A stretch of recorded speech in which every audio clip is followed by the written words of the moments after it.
Shalom saudaraku yang dikasihi oleh Tuhan Yesus Kristus. Mari kita siapkan hati untuk masuk dalam doa syukur hari ini.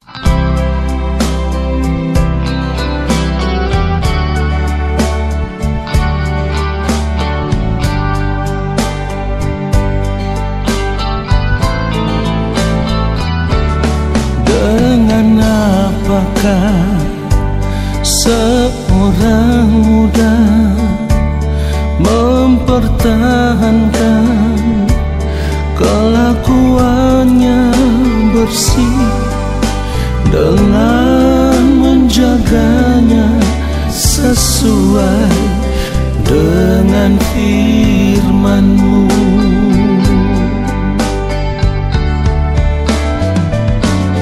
Dengan apakah seorang muda mempertahankan kelakuannya bersih dengan menjaganya sesuai dengan firman-Mu.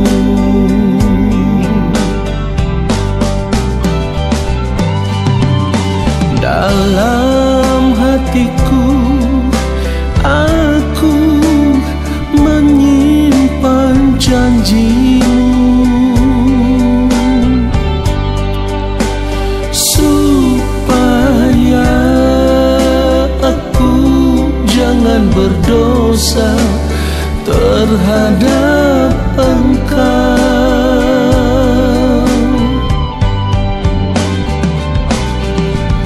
Dalam hatiku aku menyimpan janji-Mu, supaya aku jangan berdosa terhadap Engkau.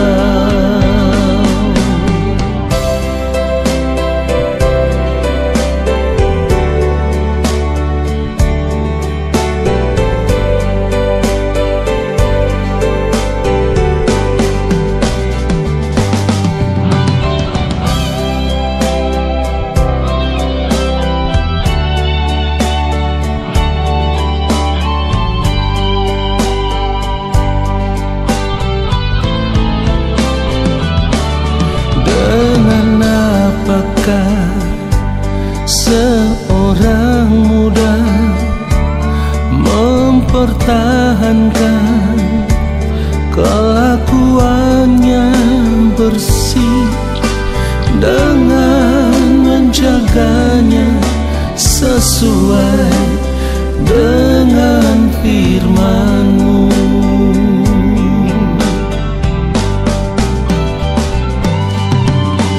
Dalam hatiku aku menyimpan janji-Mu, supaya aku jangan berdosa terhadap Engkau.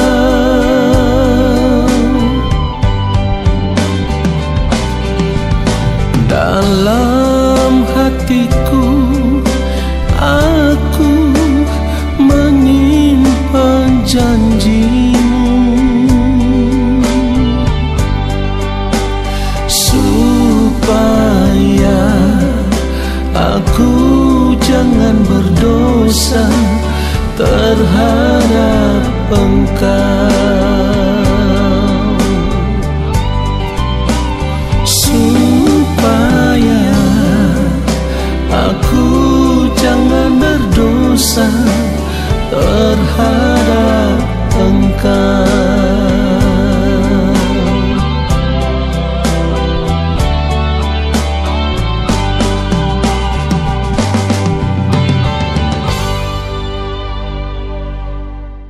Mari kita berdoa. Bapa yang mulia, Allah yang Maha Kudus, saat ini kami persiapkan hati untuk diisi dengan kebenaran firman-Mu. Berbicaralah bagi kami ya Bapa, sebab hamba-Mu ini hanyalah alat. Taruhlah perkataan kebenaran itu di dalam mulut hamba, supaya hamba berbicara, menyampaikan akan kebenaran firman-Mu seperti yang Engkau kehendaki. Kuduskan setiap kami, supaya berada di hadapan-Mu, kami ada dalam keadaan kudus dan berkenan ya Bapa. Di dalam nama Tuhan Yesus Kristus kami berdoa. Amin.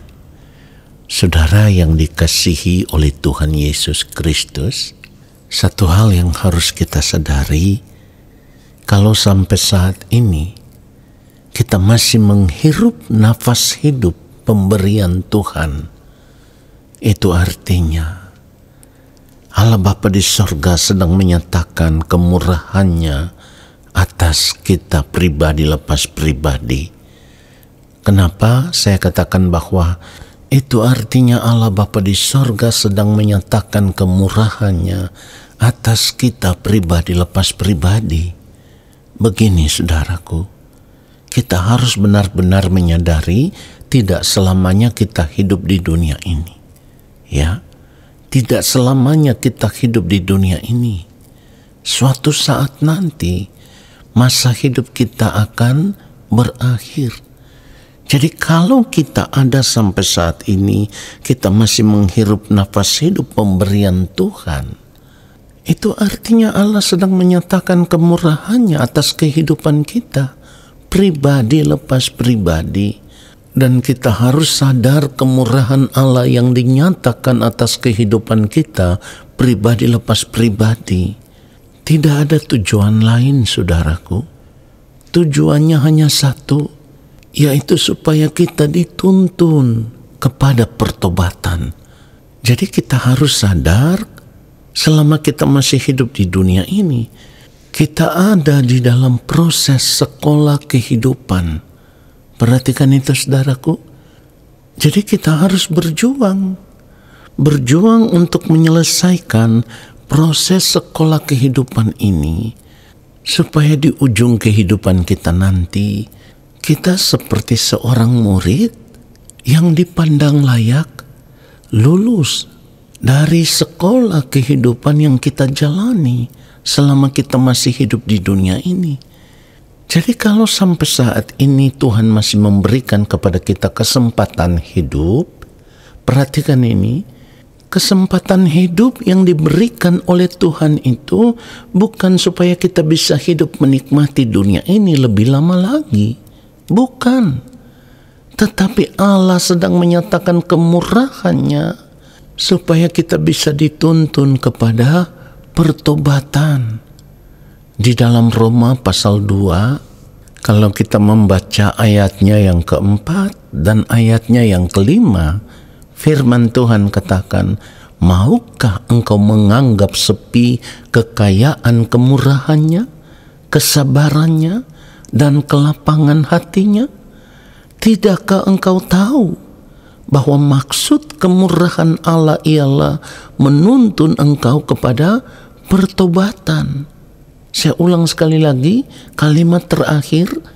Tidakkah engkau tahu bahwa maksud kemurahan Allah ialah menuntun engkau kepada pertobatan? Jadi kalau kita masih ada sampai saat ini, kita harus mempergunakan kesempatan hidup yang Tuhan berikan kepada kita saat ini untuk memeriksa diri. Ya, kita harus memeriksa kehidupan kita dengan jujur. Memeriksa kehidupan kita dengan jujur itu maksudnya setiap gerak kehidupan kita, mulai dari sikap kita harus periksa. Tindakan kita harus periksa. Setiap perbuatan kita harus periksa. Setiap perkataan kita harus periksa. Bahkan seluruh gerak pikiran kita harus periksa. Lalu temukan apakah yang kita lakukan di dalam sepanjang hari-hari hidup kita itu sudah tepat seperti yang dikehendaki oleh Allah Bapa di sorga atau belum. Sudah tepat sesuai dengan pikiran dan perasaan Allah atau belum? Perhatikan itu saudaraku. Pernahkah kita memperkarakan akan hal ini? Pernahkah kita menyadari akan hal ini? Mari kita sadar, kalau kita masih menghirup nafas hidup yang Tuhan berikan kepada kita saat ini, itu artinya Allah Bapa di sorga masih memberikan kesempatan bagi kita untuk bertobat. Allah Bapa di sorga masih memberikan kesempatan bagi kita untuk dituntun ke dalam pertobatan. Dan yang bisa menuntun kita ke dalam pertobatan itu adalah Roh Kudus. Sebab firman Tuhan katakan, Roh Kudus akan memimpin kita ke dalam seluruh kebenaran. Persoalannya adalah kita mau atau tidak menyerahkan segenap hidup kita untuk hidup di dalam pimpinan kuasa Roh Kudus.